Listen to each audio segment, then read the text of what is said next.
वालेकुम हुजूर, मेरा सवाल है कि जब लोगों को परेशानियाँ होती हैं तब बड़ा याद करते हैं अल्लाह को और फिर दुआएं करते हैं, लेकिन जब परेशानियाँ ख़त्म हो जाती हैं फिर दुआ करना ख़त्म कर लेते हैं, और फिर ये क्यों होता है? क्यों होता है? अल्लाह ने कहा इंसान की फितरत है, कुरान में भी लिखा हुआ है कि जब तुम्हें तूफान आता है, पानी में घिरे हुए होते हो हैं, खूब दुआएं मांगते हो, अल्लाह ताला मुझे खुशकी पर ले जा, बस मैं आइंदा से बस तेरा ही रहूँगा हैं। और जब खुशकी पे पहुँच जाते हैं तो समुद्र के तूफानों से बच जाते हैं तो भूल जाते हैं अल्लाह ताला को। ये इसलिए कि इंसान बड़ा सेल्फिश है, ये लोग सेल्फिश होते हैं। हमें सेल्फिश नहीं बनना चाहिए हैं, हमें हमेशा अल्लाह ताला को याद रखना चाहिए।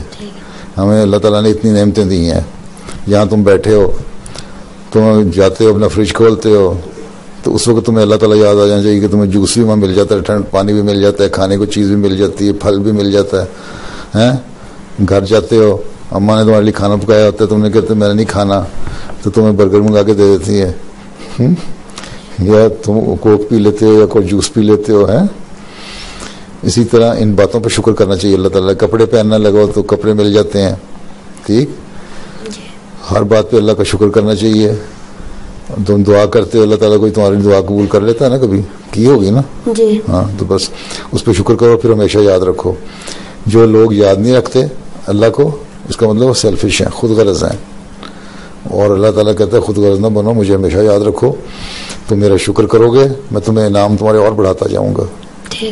ठीक, ये तो इंसान ना शुक्र है, अल्लाह ताला ने कहा इंसान बड़ा ना शुक्र है, मैं इतने इंसान करता हूँ उस पर फिर मुझे भूल जाता है।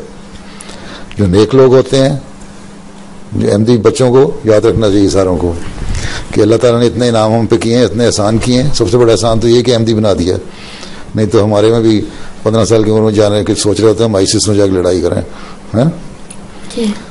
बचाया ना अल्लाह ताला ने फितना फसादों से, इसलिए शुक्र करो, हमेशा शुक्र करो अल्लाह का, और उसी से हमेशा मांगो और नमाजें बाकायदा पढ़ा करो। ठीक, अस्सलाम वालेकुम।